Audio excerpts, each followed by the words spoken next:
la camarita, así que no sé si estoy bien cuadrado. A ver, se empezó a grabar. Así que mi error no se vio. Bien, hoy quisiera hablar acerca de las parábolas. Pero si hay alguno, creo que la mayoría de los que está aquí, pero quizás no todos, han estado siguiendo el manejo de la parábola como una metodología de enseñanza. O sea, cuando hablamos de parábolas no hacemos referencia solamente a las parábolas de Cristo, a las famosas parábolas de Jesús, sino a lo que sería la metodología de parábolas, un método de interpretación de la escritura de inspiración. Entonces, hay ciertas características que quisiera ir mencionándolas en el trayecto de este tema. Quisiera hablar acerca del propósito de las parábolas, dar algunos ejemplos, hablar acerca de las figuras como símbolos, las palabras como símbolos, los números como símbolos, las fechas como símbolos, ideas y doctrinas como símbolos. Así que no sé si voy a llegar a, posiblemente no llegue a cubrir todo, pero bueno, vamos a ver hasta dónde llegamos. ¿Sí? Primero que nada, la primera pregunta que surge, voy a empezar desde el comienzo, es ¿por qué Dios dejó las cosas en parábolas? ¿Por qué Dios no lo hizo claramente? ¿Por qué nos dio vueltas? Y cuando vamos a parábolas, quiero que me acompañen conmigo a Apocalipsis. ¿Por qué Dios dice que hay una mujer vestida de escarlata, adornada, haciendo referencia a una iglesia? ¿Por qué habla de una bestia, de dragones con 7 cabezas? Porque eso es profecía, pero es una parábola. ¿Por qué Dios no directamente dice, mira, al final de la historia va a haber una iglesia que tiene esas características, que se va a unir con un Estado que tiene ciertas características? ¿Por qué no es directo? ¿Por qué esconde? ¿Qué piensan? Eh, Mati, digamos, Juan vivió en la época del Imperio Romano.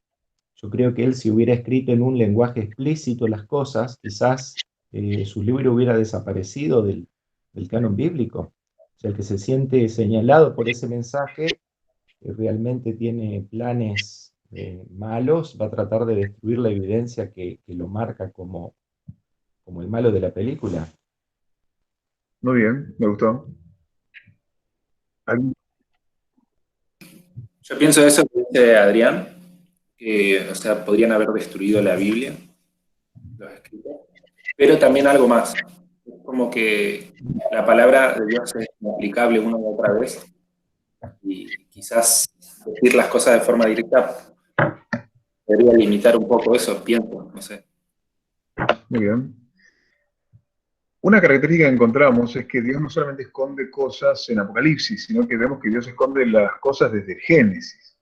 Es una característica. Entonces, primera característica, Dios esconde. Por eso hablamos de tesoros escondidos. Si hablamos de tesoros escondidos es porque alguien evidentemente escondió algo. Y el que escondió ese tesoro fue Dios. Por contraste, si hay tesoros escondidos, eso significa que tiene que haber tesoros que no están escondidos, tesoros que están en la superficie. Todos los que estamos aquí, o quizás no, de los que estamos viendo este video ahora, los que lo verán en grabación, saben leer. Quizás algunos no. Pero si uno lee, puede encontrar tesoros en la verdad, en la Biblia. Pero si uno lo puede ver ahí en lo natural, en la claridad, en las palabras, es porque es un tesoro que está en la superficie. No es un tesoro escondido. El tesoro escondido es algo que está escondido entre las palabras, pero que está allí. Solo que hay que usar las herramientas precisas en el lugar preciso para poder encontrar un tesoro. La misma característica que usamos si quisiéramos encontrar un tesoro que está escondido así en lo natural. ¿Sí? Y como la Biblia tiene muchas palabras, es fácil de esconder. Y quisiera dar un ejemplo. Acompáñenme a Apocalipsis capítulo 13.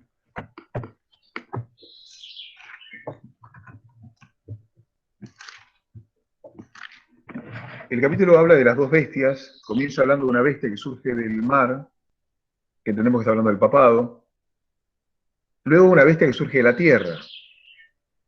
Y vamos a leer versículo 13. Dice, también hace grandes señales de tal manera que aún hace descender fuego del cielo a la tierra, delante de los hombres. ¿Sí? Pero tenemos aquí a alguien que hace descender fuego del cielo, frente a los hombres. Y engaña a los moradores de la tierra con las señales que se le ha permitido hacer en presencia de la bestia, mandando a los poderes de la tierra que le hagan una imagen a la bestia que tiene la herida de espada y vivió. ¿Qué contexto histórico está hablando este texto?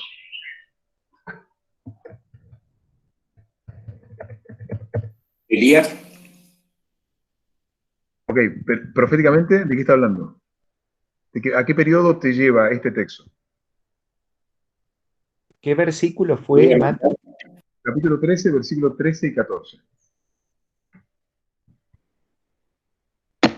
ley dominical. Del periodo del decreto dominical. Ahora, ¿quién es el que hace las señales? Vamos al verso 11. Después vi otra bestia que subía de la tierra, que tenía 2 cuernos semejantes a los de un cordero, pero hablaba como dragón. El Nahuay amplía esto y nos dice que esta bestia, que en profecía bestia significa una nación, un poder, tiene semejanza a un cordero porque Estados Unidos nace como un cordero, una nación bendecida, y que estos 2 cuernos representan la libertad civil y libertad religiosa, que era lo que diferenciaba ese Estado de cualquier otro gobierno. Por contraste, al final de la historia, dice que esto va a cambiar y este poder él rompe esos 2 cuernos, que es de libertad religiosa y libertad civil, que eso es lo que deberíamos estar viendo. También hace grandes, dice el versículo 12, y ejerce toda la autoridad de la primera bestia, el papado, en presencia de ella, y hace que la tierra y los moradores de ella adoren a la primera bestia cuya herida mortal fue sanada. Y entonces en ese contexto dice, también hace grandes señales y hace descender fuego del cielo. Capítulo 16, versículo 13, habla de 3 poderes. Vi salir de la boca del dragón, de la boca de la bestia y de la boca del falso profeta 3 espíritus inmundos a manera de ranas. Capítulo 19, versículo 20. Dice, y la bestia fue apresada y con ella el falso profeta, que había hecho delante de ella las señales con las cuales había engañado a los que recibieron la marca de la bestia y habían adorado su imagen. Entonces, cuando vamos al capítulo 19, no quiero ampliar en este tema porque no es el tema, simplemente esto es un ejemplo. Pero el capítulo 19, versículo 20, me dice que el que hace las señales es el falso profeta. El capítulo 13 me dice que el que hace las señales es esta bestia que surge de la tierra. Entonces nosotros entendemos que acá está hablando de un protestantismo apóstata que se une con el poder del Estado y manifiesta esto que aquí habla de un fuego que desciende del cielo. Entonces, sin ampliar con esta idea,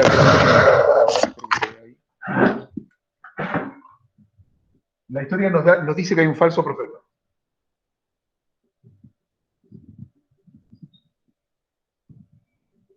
¿Sí? Por contraste, si hay un falso profeta, ¿qué tiene que haber también? Un verdadero. Un verdadero. Verdadero profeta.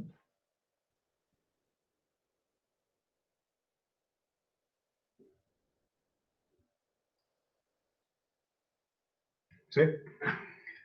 Ahora, esta historia, como dijo Emma, nos lleva a otra historia del Antiguo Testamento. Recuerden siempre que el Apocalipsis nos habla en parábolas de cosas que están en el Antiguo Testamento. ¿Y qué personaje del Antiguo Testamento tuvo una experiencia donde descendió fuego del cielo? Elías. Elías, por lo menos que hay un profeta es Elías, porque hay otros casos, pero que haya un profeta es Elías. Lo tenemos acá. ¿Se ven? Sí. A Elías, que hace descender fuego del cielo. ¿Sí? Y en este caso tenemos el falso profeta que hace descender fuego del cielo. Pero también en la historia de Elías encontramos falsos profetas.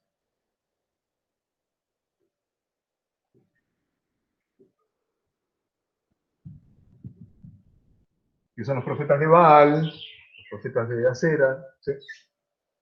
Y ellos no hacen descender fuego del cielo. Entonces la estructura que acá encontramos es estructura quiásmica, como un quiasmo. En otras palabras, es como un espejo. Lo que se repite, falso profeta, verdadero profeta, verdadero profeta. La última profecía de Malaquías señala la llegada de Elías antes de que venga el día grande y terrible del Señor. Nosotros entendemos que esa profecía tiene doble cumplimiento, porque se cumple en Juan el Bautista, que es el Elías que vino con el poder y el espíritu de Elías antes de la primera venida. Sin embargo, también eso se cumple al final de la historia. Entonces, este verdadero profeta es el Elías al fin de la historia. Ahora, si acá tenemos que en esta historia el verdadero profeta hace milagros, hace descender fuego del cielo, y acá no, al fin de la historia es un contraste completamente opuesto. Es el falso profeta el que sí hace descender fuego del cielo, y el verdadero profeta, ¿qué pasa? ¿No? No hace descender fuego del cielo. No hace descender fuego del cielo. Porque la estructura me es un espejo, es por contraste. Entonces,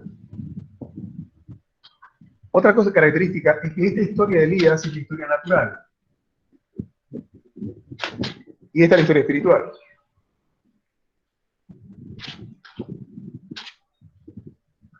En esta historia, Elías es una persona individual.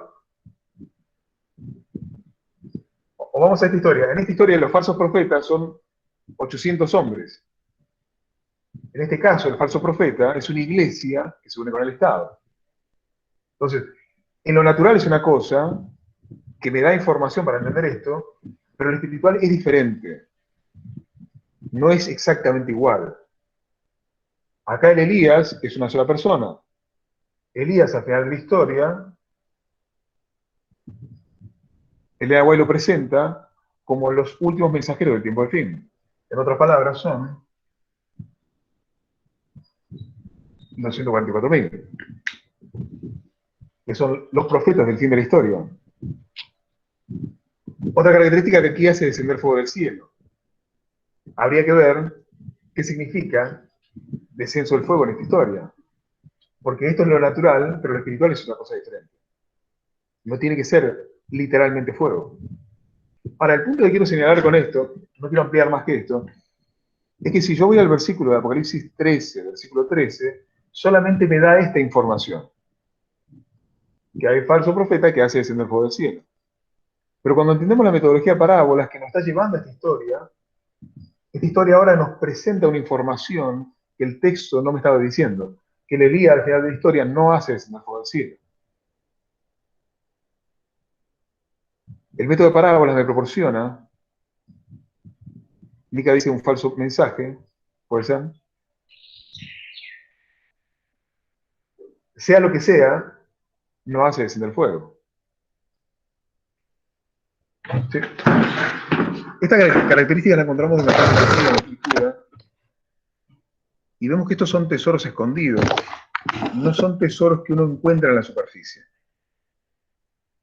que nos hablan de la experiencia del pueblo de Dios al fin de la historia. ¿Sí? ¿Alguna pregunta? ¿Algún comentario?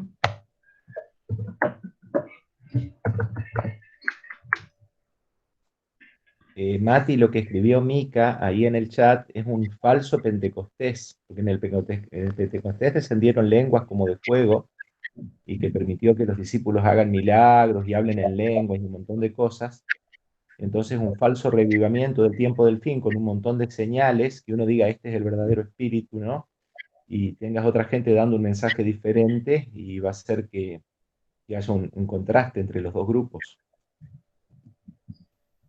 Por ahí, para poder entender esa parte de la historia, tenemos que primero comprender qué pasó en la historia que se está citando, por así decirlo. Emma, no se escuchó lo que dijiste. ¿Puedes repetirlo? Sí, que para poder entender lo que quiere decirnos esa parábola que está haciendo en Apocalipsis, tenemos que entender primeramente la historia que se está citando. En este caso sería la de Elías. Hay que hacerse muchas preguntas. ¿Qué significa el fuego en la historia de Elías? Porque por ahí no quiero decir que no sea así, pero si nosotros decimos que es un falso Pentecostés, o sea, solo porque alineamos fuego con lenguas de fuego, es un poco apresurado. Puede ser, obviamente, ¿no? Solamente estoy diciendo que tenemos que entender qué significa fuego en la historia de Elías para, de esa forma, saber qué es lo que va a significar el fuego en la historia que estamos estudiando, que sería Apocalipsis 13. Concuerdo. Yo levanto la mano, pero no tengo la camarita prendida. No. Entonces, sabemos que en la historia de Elías, en la historia natural, él cuando se acerca al pueblo de Israel le dice que Jehová va a hacer descender fuego para que sepan que él es Dios y no Baal. Entonces el fuego era una prueba de la veracidad de ese Dios y de ese mensajero.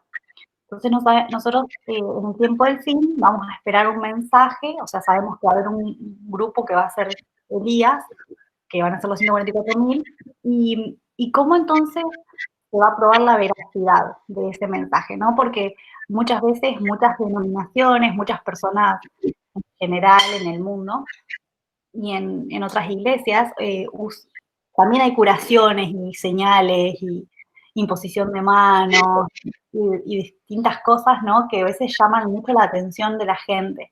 Entonces, te quería pedir que amplíes un poquito sobre eso. Muy bien, muchas gracias. No quiero ampliar con el tema del fuego, porque mi objetivo es mostrar que existe una estructura que nos puede llevar a un estudio mucho más amplio y que nos va a llevar a un estudio más amplio. Vamos a encontrar una respuesta clara y precisa sobre eso. Lo que solo la metodología de parábolas nos da la información correcta, ¿sí? Ahora, vuelvo al punto que estaba hablando antes. ¿Por qué Dios escondería la verdad? ¿Por qué Dios querría esconder verdades privar a las personas de la verdad durante tantos años? Y para tratar de entender la idea que yo tengo en cuanto a esto, quisiera que tú tomes de manera personal lo que voy a decir. ¿Cuál sería el tesoro más importante de tu vida? Y quisiera que ustedes se miren a nivel personal, como si fuera un espejo del alma, y se preguntaran, ¿qué es lo más importante que yo tengo? Que tú esconderías. No quiero que me contesten. Menos que alguien quiera contestar. A ver. Sí. Bueno. Entonces, quiero sugerir que esto que nosotros escondemos tiene que ver con quiénes somos. El sabio Salomón dice, sobre toda cosa guardada, guarda tu corazón porque de él emana la vida. Entonces, nosotros escondemos, imagínense que escondemos nuestro corazón.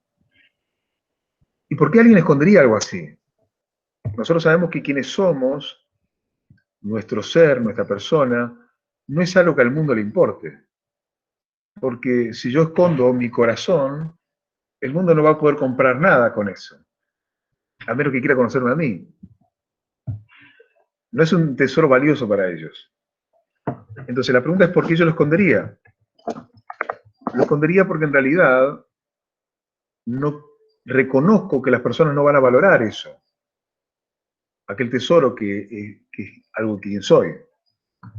Entonces, si yo quiero esconder algo, sé que el mundo lo va a valorar, lo escondo para ser encontrado, es porque espero que venga alguien que pueda encontrar ese tesoro y que realmente valore ese tesoro que tiene que ver con quien soy. Y quiero sugerir que esto pasa lo mismo con Dios. Porque cuando Dios esconde un tesoro, en realidad Él se está escondiendo a sí mismo en el tesoro. Él está escondiendo algo acerca de quién es Él, acerca de su carácter, de su persona, acerca de cómo es la naturaleza de su reino. Al mismo tiempo nos habla acerca de la naturaleza de Satanás y de su reino. Y al comprender quién es Satanás, por contraste, podemos comprender quién es Dios. El otro día, en una conversación, escuché a alguien que me decía que una chica estaba desanimada y me decía, no siento el ánimo de buscar el tesoro escondido. Y eso me hizo pensar en esto. El tesoro escondido tiene que ver con quién es Dios, con la búsqueda de quién es Él, de buscar conocerle. Y al buscar conocerle, nos vamos a terminar inmediatamente conociendo a quiénes somos. Entonces la manera que Dios hace es esconderlo a través de tesoros escondidos, a través de parábolas. Voy a volver a eso, pero ahora voy a volver a la metodología. Mati, ¿puedo decir algo? Sí. Quería acotar que es interesante eso que planteaste por ahí del hecho de que Dios está escondido en todas esas cosas que Él pone en la Biblia, porque también pensando en lo natural, quizás uno al poner de su esfuerzo y de su, digamos, de su parte mental para poder comprender esas cosas escondidas, al encontrar ese tesoro, le damos quizás más valor. Exacto. Lo que implica esfuerzo en la vida, generalmente uno lo toma como con más valor. Entonces, podemos hacer algo como de lo natural a lo espiritual, quizás. Es como que, de alguna manera, Dios vio en nosotros una virtud. Una virtud que Él entiende que por alguna razón nosotros vamos a lograr valorar ese tesoro escondido. Él sabe que quiere que tú y yo lo encontremos. Porque de alguna manera nosotros estamos dispuestos a abandonarlo todo y dejarlo todo por la comprensión de quién es Él. Y entendemos que eso es mucho más importante que cualquier otra cosa. Es como si, por ejemplo, yo estoy interesada en una chica y quiero que esa chica encuentre el tesoro escondido de quién soy yo. Y quizás alguien diga, no, pero mira, no está interesada. Y yo digo, ok, pero de alguna manera yo veo una virtud que creo que esa persona va a valorar quién soy. Percibo que Dios de esa manera nos escogió a nosotros. Porque Dios nos escogió en momentos que quizás ni lo estábamos buscando. Pero de alguna manera Él vio en nosotros que sí lo íbamos a procurar. Y íbamos a estar dispuestos a buscar el tesoro escondido. Entonces esto ya pasa de una metodología a algo que es completamente personal y que transforma completamente la vida de cada uno que usa la escritura y encuentra los tesoros escondidos. Otra característica que tiene el tesoro escondido es que tiene la parábola, es que pasa de lo natural a lo espiritual. Entonces, tenemos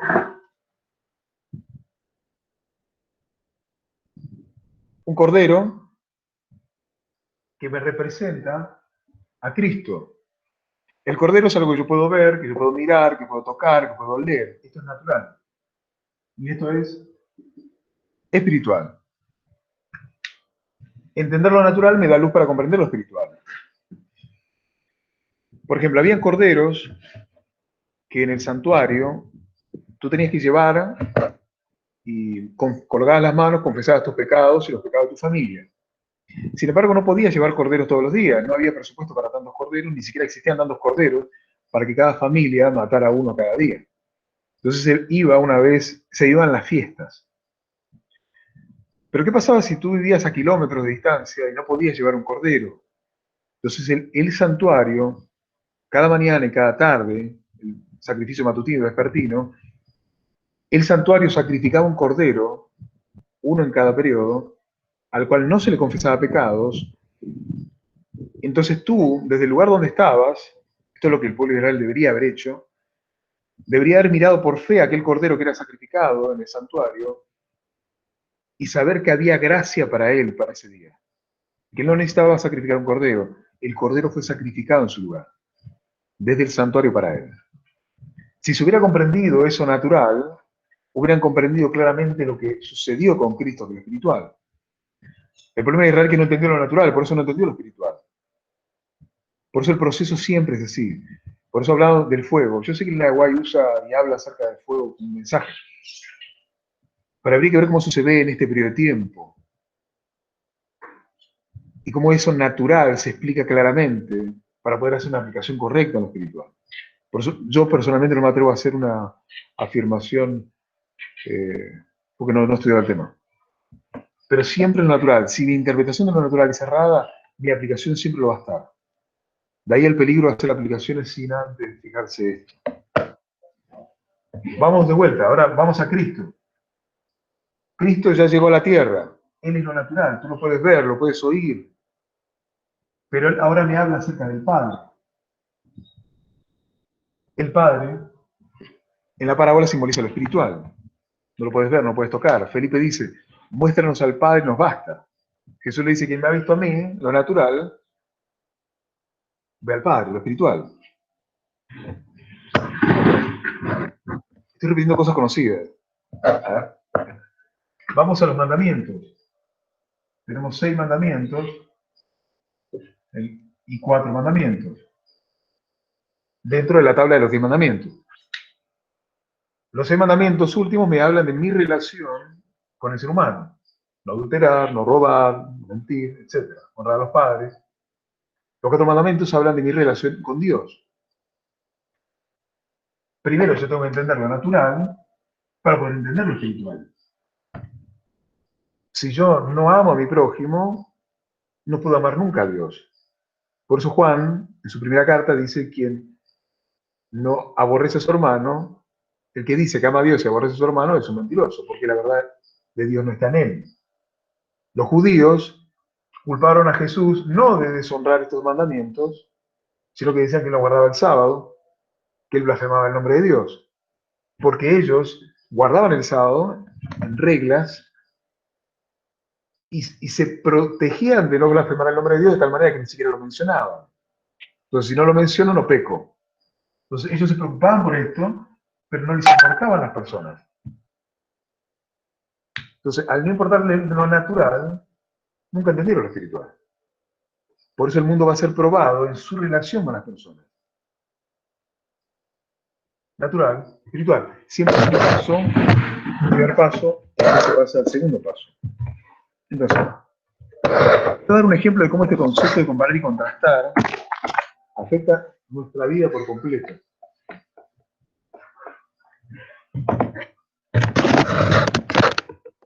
Se viene una idea que es en el cierre de Puerta de Gracia.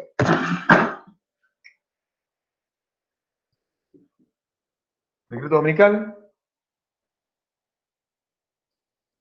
Cierre de Puerta de Gracia.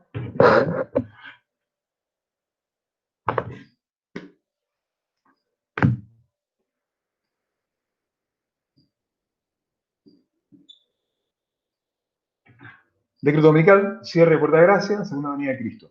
En este periodo de tiempo se presenta el fuerte pregón, que es el mensaje al mundo, y el mundo acá es dividido en dos grupos. Aquí hay una puerta que se cierra. ¿Sí? Entonces, si acá ya está dividido los que son salvos y los perdidos, la pregunta es ¿por qué el pueblo de Dios tiene que pasar por el periodo de tiempo de angustia de Jacob? Entendemos que es un periodo específico, que es una experiencia específica de angustia que los escogidos van a vivir. Asimismo, es una parábola, porque está hablando del tiempo de angustia de Jacob, y me está llevando ¿a cuál historia? A la historia de Jacob. A la historia de Jacob. Tengo que entender lo natural para poder entender lo espiritual. Entender que él tuvo una lucha sobre pecados que no abandonó hasta el final. Y al final él se ve que la carga de ese pecado lo termina afectando. Y en este momento él llega a ser completamente purificado de todo eso. Y quiero ampliar con esta idea. Entonces, la historia de Jacob se convierte en un natural que nos explica lo espiritual, que es el final de la historia, de este mundo. Primero lo natural, luego lo espiritual. Esta experiencia ocurre después del cierre de Puerta de Gracia, por tanto ya el grupo está dividido. Estas personas ya son salvas. Entonces, en este periodo de tiempo están las 7 plagas que caen sobre los impíos. En ese periodo de tiempo los impíos ya no hay intercesión del Espíritu Santo, por tanto los impíos son completamente dominados por sus pasiones, dominados por los demonios. A su vez las 7 plagas caen y la violencia se manifiesta de una manera clarísima en su plenitud. Entonces tenemos que en este periodo de tiempo la malignidad se revela en su plenitud, por contraste, el pueblo de Dios se va a revelar en su santidad de una manera mucho más plena de lo que era antes de este periodo de tiempo. Entonces, quiero sugerir que en este periodo de tiempo se elimina toda simpatía por Satanás. Y todo cuestión de pecado de los escogidos en aquel periodo de tiempo. ¿Sí? Entonces, si se hace más visible el carácter de Satanás, eso quiere decir que de alguna manera hay una revelación especial acerca de quién es Satanás en ese periodo de tiempo. Se hace más visible su carácter y se hace más visible la naturaleza de su reino. Y es al mismo tiempo, en ese periodo de tiempo, donde se presenta el decreto de muerte. Ahora, si lo natural explica lo espiritual, y las personas no pueden ver a Satanás ni a los demonios, pero ¿qué sí pueden ver?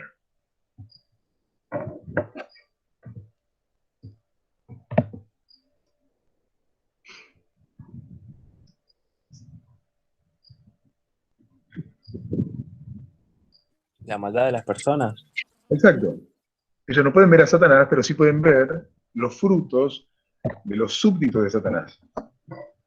Entonces, al ver lo natural, al ver a las personas dominadas por los demonios, porque ya son prácticamente demonios, ellos pueden ver y visualizar quién es Satanás y cuánto ellos son odiados. Desde en ese momento se presenta el decreto de muerte.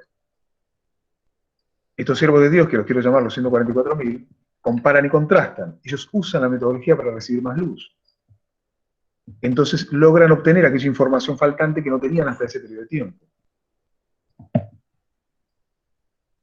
A su vez, contrastan, al tener una visión más clara de quién es Satanás, contrastan a Satanás con Cristo.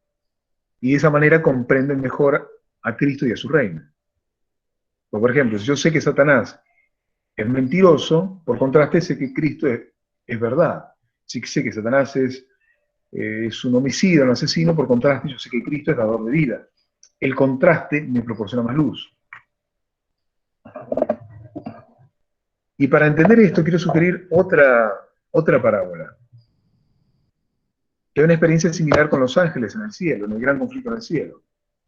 En un momento todos los ángeles fueron probados, cada uno tuvo que tomar una decisión. ¿De qué lado estar? ¿O del lado de Cristo o del lado de Lucifer? Una tercera parte se fue con Lucifer, dos terceras partes se quedaron con Cristo. Hubo un cierre de puerta de gracia y los ángeles que se unieron a la rebelión fueron expulsados del cielo, juntos con el líder que escogieron. Los ángeles que escogieron el lado correcto fueron salvos para siempre. Ninguno de ellos jamás se perdió. Los que se unieron con Cristo, ninguno jamás se unió a la rebelión. Sin embargo, Elena de White dice que fue recién en la cruz donde la naturaleza de Satanás se vio de una manera mucho más clara, y la naturaleza que el reino quería, que el reino de él, que la naturaleza del reino de Satanás, o la naturaleza que él quería implantar, de ese reino que él quería dar. ¿Sí? Entonces, ahí se dieron cuenta, se hizo visible de una manera más clara que él era un mentiroso y un asesino. Es en la cruz donde toda la simpatía por Satanás es eliminada de los seres celestiales. Por contraste, es también en la cruz donde se revela como nunca antes la naturaleza de Cristo y de su reino. ¿Quedó claro hasta acá? ¿Fue claro? Entonces nosotros encontramos ángeles salvos, pero que de repente se presenta una amplitud de información, logran comprender mejor quién es Satanás, logran mejor comprender quién es Cristo, aún siendo salvos. Mati, ese Sí. pensamiento, o sea, esa consideración, poder meditar en ese detalle, por ejemplo, a mí me resulta de mucho alivio de manera personal. Porque mucho alivio personalmente. Porque, por ejemplo, saber que los ángeles que eligieron el lado de Cristo, ellos igual tenían sus dudas y todavía no entendían bien muchas cosas y que Dios se tomó su tiempo dándole respuesta a esas preguntas y que todavía las está respondiendo, me hace pensar en que tengo que tener más paciencia, ¿no?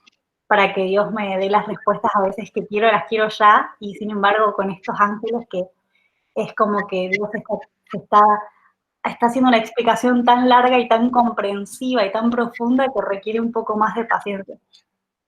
Así es. Mati, y yo quería aportar algo nomás, que es un detalle interesante, que lo que vos estabas mencionando en el momento de la cruz, ¿no? Donde los ángeles perdieron todo tipo de simpatía que tenían por Satanás. Sin embargo, hay ahí en el capítulo de Consumado es del deseo de todas las gentes, dice, ¿no? Sin embargo, Satanás no fue destruido entonces, porque los ángeles no comprendieron ni aún entonces todo lo que entrañaba la gran controversia. Los principios que estaban en juego habían de ser revelados en mayor plenitud todavía, ¿no? Entonces, es interesante que ahí perdieron todo tipo de simpatía, pero todavía no comprendieron lo que entraña la gran controversia, y eso es lo que le da todavía más peso a nuestra historia, ¿no? Muchas gracias. Algo que me gusta mucho de esta historia, dentro de varias cosas, lo personal que se vuelve esto. Porque en la medida que nosotros tengamos una comprensión más clara de quién es Cristo,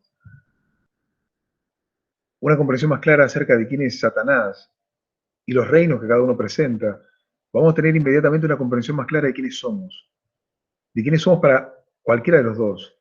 Una comprensión más clara acerca de qué es el pecado, la naturaleza del pecado, de cómo el pecado nos ha dañado, porque estamos dañados por el pecado.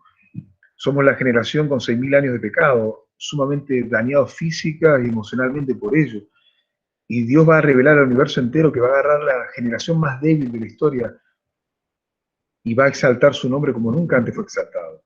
O sea, si la naturaleza del reino de Satanás va a hacerse completamente visible en su maldad, Dios va a revelar su naturaleza en su plenitud de santidad con el grupo de personas más debilitados de la historia de la humanidad. Eso quiere decir que vamos a tener una comprensión mucho más clara y también acerca de quiénes somos, de quiénes son las personas. Y eso es una experiencia maravillosa que yo quiero vivir. Va a ser intensa. Bueno, entonces, mencioné esto como un ejemplo, simplemente para mostrar cómo el estudio metodológico de parábolas es algo que nos afecta como individuos, no es simplemente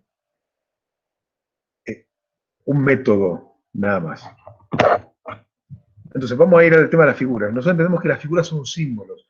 Un león es un símbolo, un cordero es un símbolo, un pastor es un símbolo, varias figuras que son símbolos. Todos nos revelan de lo natural para entender lo espiritual. Otra manera de entender la metodología es a través de las ideas como símbolos. Porque primero encontramos palabras, cordero, león, son palabras, una palabra.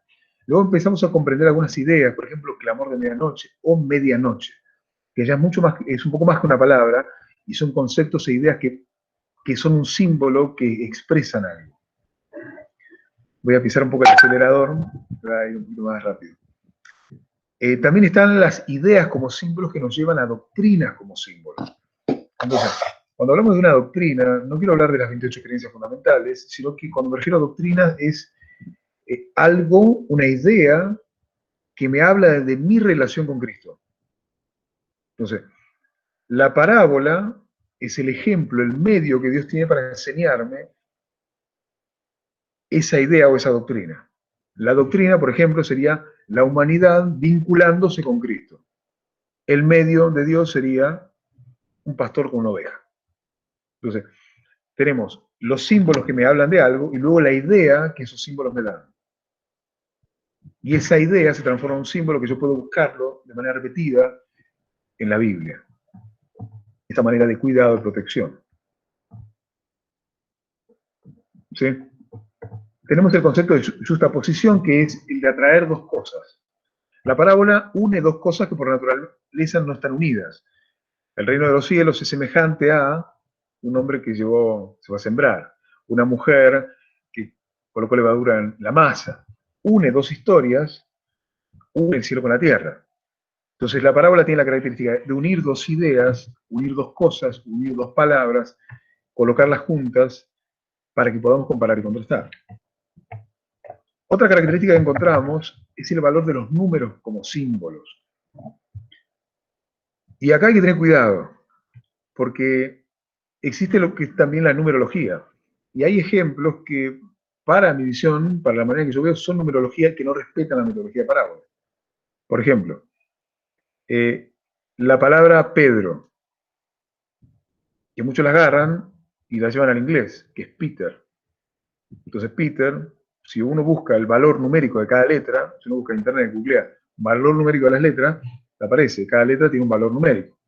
Entonces vos agarras Peter, el valor de cada número, y lo multiplicás y te da un total de 144.000. Yo quiero sugerir que eso no respeta la metodología de parábolas. Eso es numerología. ¿Por qué?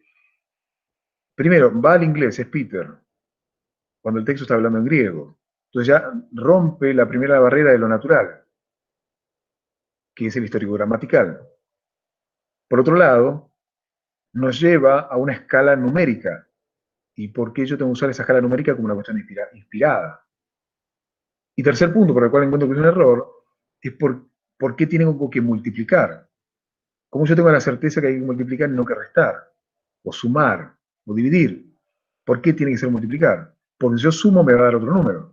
Yo resto me va a dar otro número. Entonces, quiero sugerir que en ese aspecto, por más que multiplicado me esté diciendo 44.000, yo quiero sugerir que eso no respeta la metodología de parábola. Ahora, alguno podría ir a un ejemplo que es el de Mene Mene Tekel Upharsin. Para el que no recuerda, en la historia del rey Belsasar, Daniel, ¿cuánto era? ¿Daniel 4? ¿Daniel 6? No me acuerdo. Daniel 5. Daniel 5, ahí está, gracias. Pasé alrededor. Daniel 5, en el juicio, él ve una mano sobrenatural que está escribiendo sobre la pared, Mene Mene Tekel Upharsin, que es un juicio de condenación sobre Babilonia. Entendemos que las palabras Mene Mene Tekel Upharsin son monedas persas, justamente que eran los medos persas los que venían a invadir. Y Mene Mene es mina mina, es una moneda, 50-50. Tekel es otra moneda y Upharsin es otra moneda. Entonces, si yo les coloco a ustedes, les damos una mesa frente a frente, yo te coloco 50 pesos, otros 50 pesos, otros 25 y un peso, es evidente que estamos hablando de lo mismo y que tenemos que sumar, porque te estoy dando más de lo mismo. Entonces vos lo sumaste a 126. Y en ese aspecto, el número 126 se transforma en un símbolo de juicio. No voy a ampliar esto. Pero en ese aspecto, eso no sería numerología porque respeta lo que el texto me está diciendo. Pero en el otro caso, quiero sugerir que no respeta la estructura de metodología de parábola. Entonces, eso es numerología. Sin embargo, vamos a ir a algo más común. Los números como símbolos. El número 7. ¿Qué simboliza el número 7?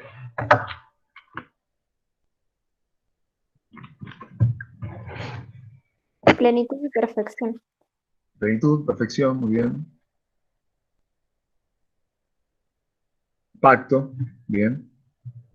El número 4.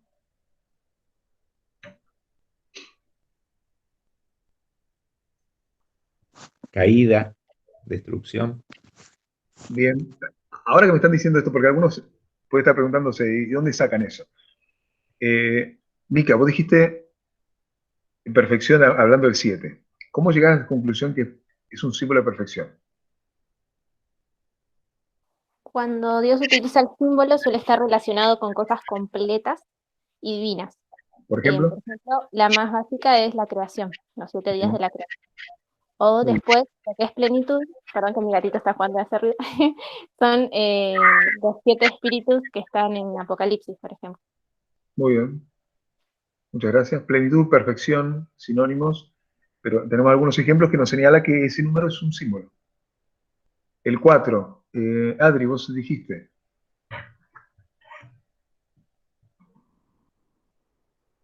Se nos fue Adri. ¿Alguien que pueda explicar? Acá. No quiero hacer una pregunta nomás, ya que estamos. ¿Vos sabés qué significa el 220? Tiro esa pregunta, no sé si la querés responder ahora. Era porque ya que estamos hablando de números, por ahí sabías. No pensaba dar ese número, pero voy a dar unos puntitos en cuanto a eso. Pero vamos al 7, vamos al 4, y después voy a ese. Vamos a ir de los números más chiquitos al más grande. El 4.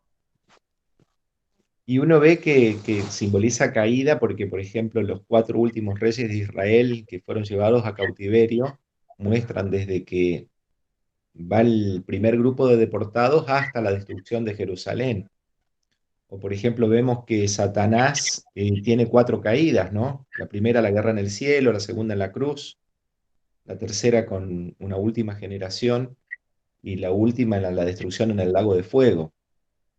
O, por ejemplo, cuando Eva cae, ¿no? Primero se separa de su esposo, después se acerca al árbol, hasta que después habla con la serpiente y come la fruta. O sea, y en cada paso que uno da es como que es un punto de quiebre. Entonces vimos esta estructura de 3 más 1 que muestra que que no es de un momento a otro que uno peca, sino que es todo un camino, un recorrido, ¿no? O cae. Muy bien. Juicio, Progresión. progresión. Cuando los ángeles están sobre los 4 ángulos de la Tierra, están sobre la plenitud de la Tierra, Mundial. mundial, Levítico 26 tiene al 7 y al 4, te castigaré 7 veces y se repite 4 veces, es un castigo perfecto. Pero tenemos ahí, el número 12, nos habla de las 12 tribus, las 12 apóstoles, es un símbolo de iglesia. Y de paso. Sí, y no escuché Mica. Y de pacto. Y de pacto. ¿Cómo llegas a eso?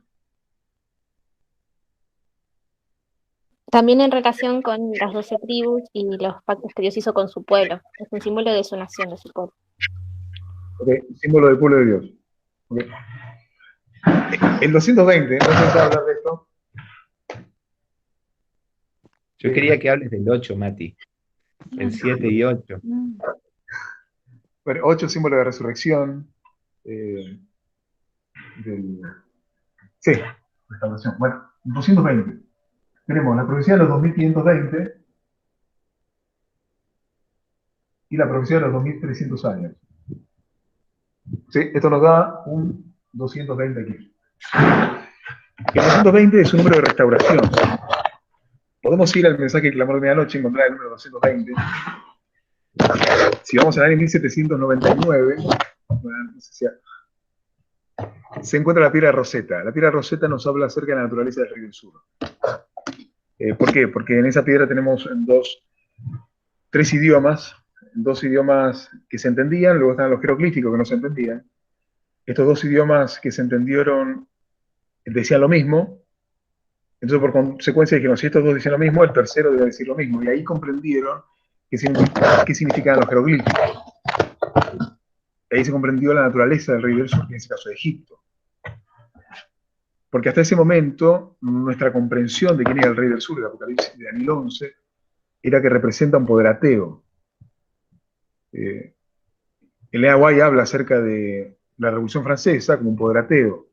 De ahí que pasamos y decimos, bueno, ¿quiénes fueron los siguientes poder ateos después de la Revolución Francesa? Y vemos a la Unión Soviética. Sin embargo, luego, 220 años después, se hizo una comprensión mucho más clara de que la naturaleza del Rey del Sur no es ateo, es mucho más amplio que eso. El ateísmo es una representación máxima del Estado sobre la Iglesia. Pero el primer Rey del Sur, que fue Ptolomeo, era un Estado que estaba sobre la Iglesia. Entonces, el punto al que voy es, el 220 es un número que habla acerca de restauración.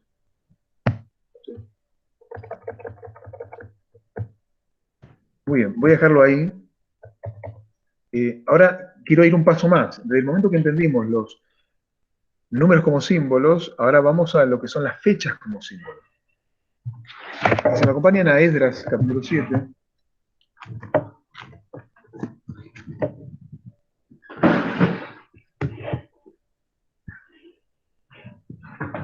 Versículo 9. Perdón.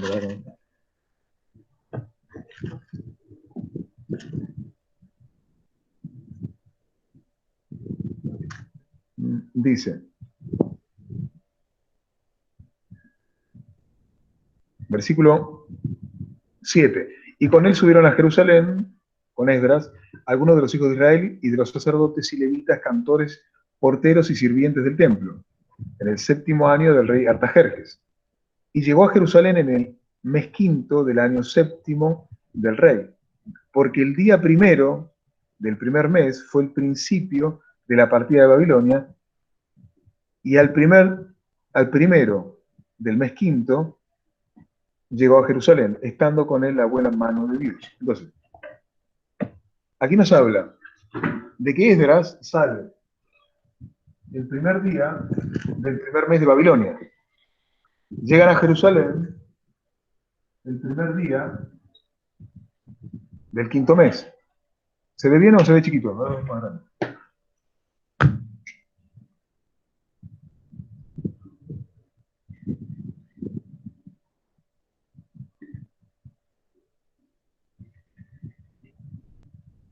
primer día del primer mes, salen de Babilonia, primer día del quinto mes llegan a Jerusalén.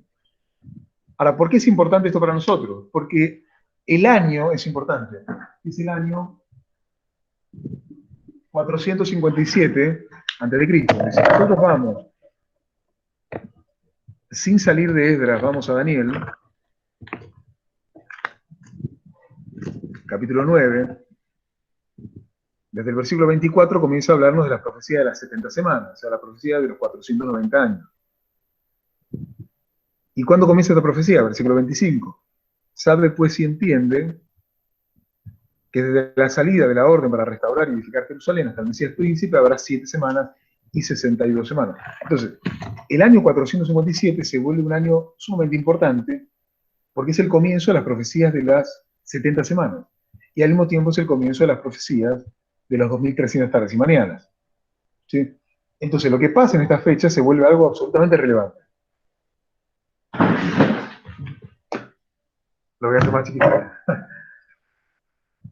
Primer día del primer mes, primer día del quinto mes.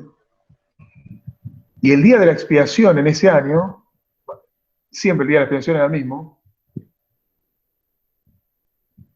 el 10º día del 7º mes. ¿Sí? Entonces, cuando nosotros vamos, tomamos esta fecha, primer día del primer mes, y hacemos 2300 años en adelante, ¿nos lleva a cuál fecha? El 19 de abril de 1844. El 19 de abril de 1844. ¿Qué pasó en esa fecha, Adri? El primer chasco en la historia milerita. Muy bien, el primer chasco, un periodo de demora, e igual que aquí, un periodo de chasco y de demora, porque los levitas no habían salido, tuvieron que volver a buscar. Primer día del quinto mes, 2300 años en adelante, nos lleva al... ¿Qué fecha? Al clamor de medianoche. 21 de julio.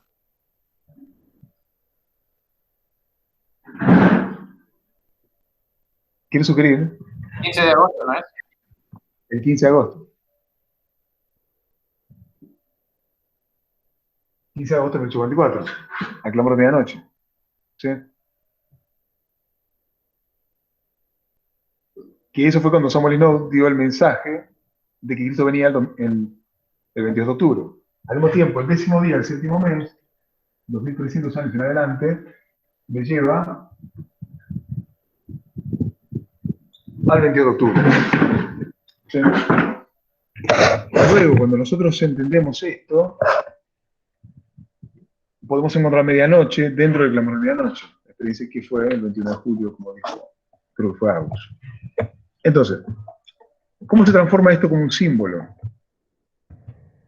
Porque lo que comenzamos a hacer es refinar la metodología, porque esto que está acá, esto fue lo que hicieron los mileritas, esto no es nada nuevo, esto tiene cientos de años.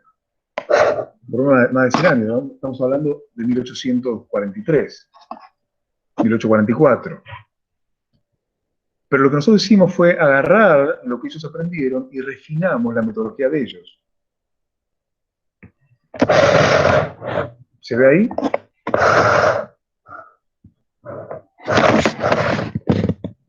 ¿Ahí? ¿Sí?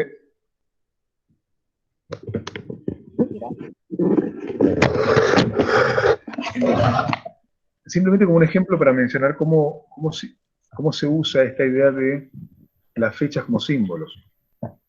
Entonces, Mati, ¿vos hiciste esta tabla para explicar el 220? No. Ah.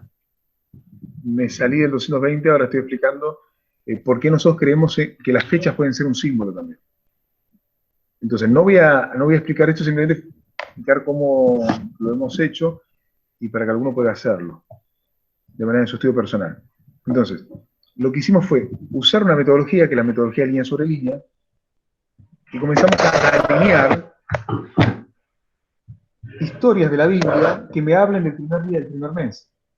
Entonces comenzamos a buscar historias que mencionen el primer día del primer mes. Luego historias que hablen del primer día del quinto mes.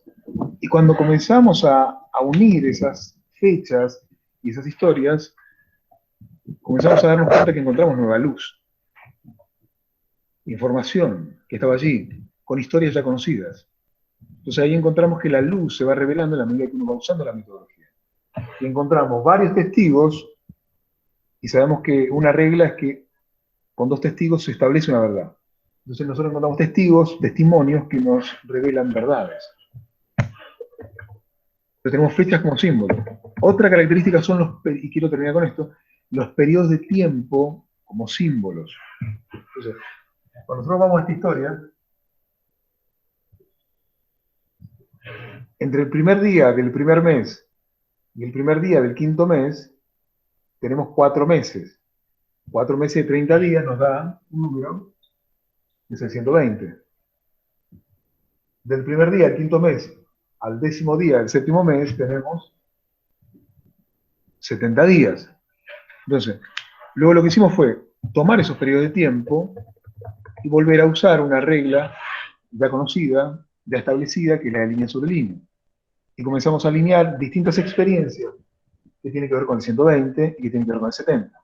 Entonces encontramos personas que vivían 120 años, 120 personas en el aposento alto, 120 años de predicación de Noé, y comenzamos a alinear y comenzamos a ver que ahí había nueva luz.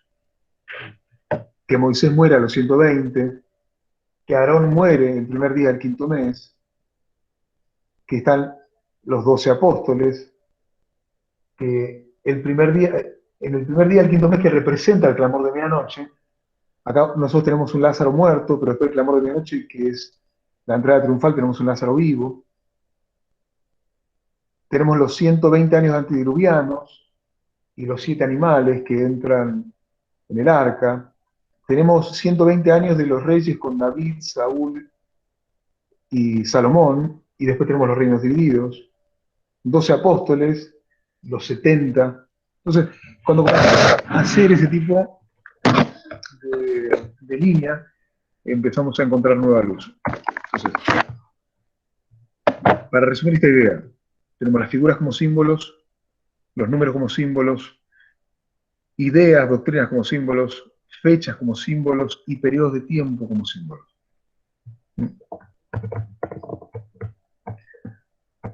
¿Alguna pregunta? ¿Comentario?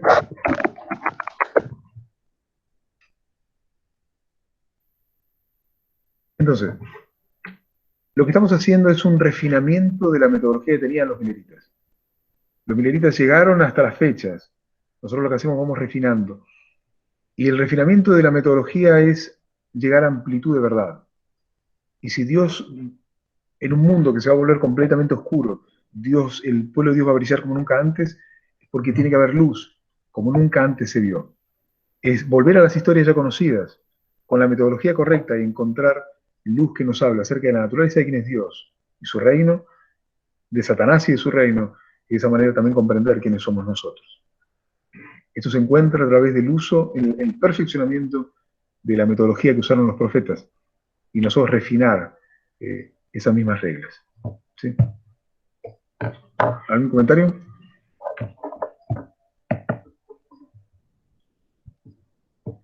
Si no, terminamos acá.